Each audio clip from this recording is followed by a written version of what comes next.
নমস্কার, আদাব, সালাম। আমি নকিবুল ইসলাম, আপনাদের সাথে বাংলার আওয়াজ। দর্শক বন্ধুরা, প্রথমে একটা দৃশ্য দেখায় আপনাদের। আজ 15 দিন হয়েছে, 15 দিনের মাথায় এইরকম অবস্থা। ফোন করছি, যে কাজ করে গেছে কন্ট্রাক্টর, তারও আজ কোনো খোঁজ খবর নেই। সে বলছে এখন কিছুই করা যাবে না, আর আমরা মানুষগুলো থাকবো কি করে? এখানে সব ঘাস নিয়ে চলে গেছে। এইসব অবস্থা কি হয়েছে দেখুন, পুরো একদম নিচেকে নেমে গেছে, পুরো ঘাস নিয়ে। দুটো বল্লি আছে, বল্লি সমেত নেমে গেছে। ওদেরকে বারবার বারণ করলাম যে এখান থেকে কাটনি। বল্লি সব শুয়ে গেছে। আপনারা দেখছেন বাংলার আওয়াজ। সরকার টাকা দেয় কাজ করার জন্য।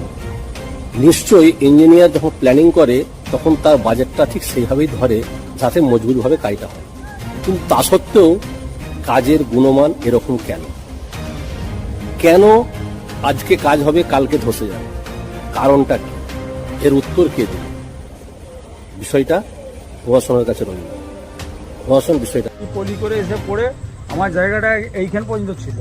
ওরা কি করলো, কন্ট্রাক্টরের লোক যখন এলো, আমি বারবার বললাম যে আপনারা এইগুলো তাড়ছেন, এইটা চাইড়ে দেওয়ার পরে এইটা থাকবে। বলছে না, পুরোটাই আমরা আবার মাটি দিয়ে পাইলিং করব বা বল্লি দিয়ে দেবো, দেওয়ার পরে বস্তা খাওয়াবো। সে তো কাজ কমপ্লিট হলোই নি, এইখান থেকে এইটা পুরোটাই রয়ে গেল।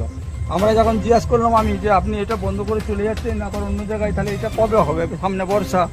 বলছে না আমরা 1 সপ্তাহের মধ্যে চলে আসছি। 1 সপ্তাহ তো দূরের কথা, আমরা কতবার ফোন করেছি, কতবার দেখা হয়েছে, টিপাই আমরা বললাম যে এখানে লেবার কন্ট্রাক্টই বলো আর কন্ট্রাক্টরই বলো, যে দায়িত্বে কাজ করা ছিল তাকে আমরা বারবার বলি। সে বলে ঠিক আছে আসছি।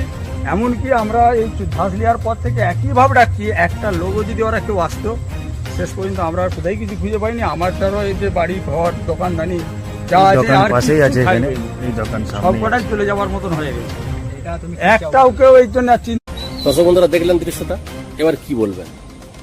কাজটা প্রায় মাস 4-5 আগে শুরু হয়েছে, অর্থাৎ শাসক দল তখন তৃণমূল। অতএব তৃণমূলের যুগে কাজটা শুরু হয়েছে।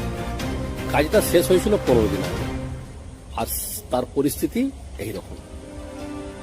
এই যে বাঁধটা ভেঙে যাচ্ছে, ধসে যাচ্ছে, এই পাশাপাশি যে বসত বাড়িগুলো আছে তাদের কি পরিস্থিতি হবে? তারা বারংবার জানাচ্ছে যেখানে জানানোর প্রয়োজন, কিন্তু কেউ কর্ণপাত করছে না। কেন? আমরা প্রশাসনের দৃষ্টি আকর্ষণ করছি, সামনে বর্ষা অর্থাৎ বন্যা নিশ্চিত হবে, জলের তোড় আরো বাড়বে, তখন ওই এলাকাটা পুরো ধুয়ে নিয়ে চলে যাবে। যাতে প্রশাসন বিষয়টা নজর দেয়, সেই কারণেই আজকে এই বিষয়টা তুলে ধরা। ঘাটাল থেকে নকিবুল ইসলামের রিপোর্ট। আপনারা দেখছেন বাংলার আওয়াজ, সত্যের সাথে মিথ্যার বিরুদ্ধে।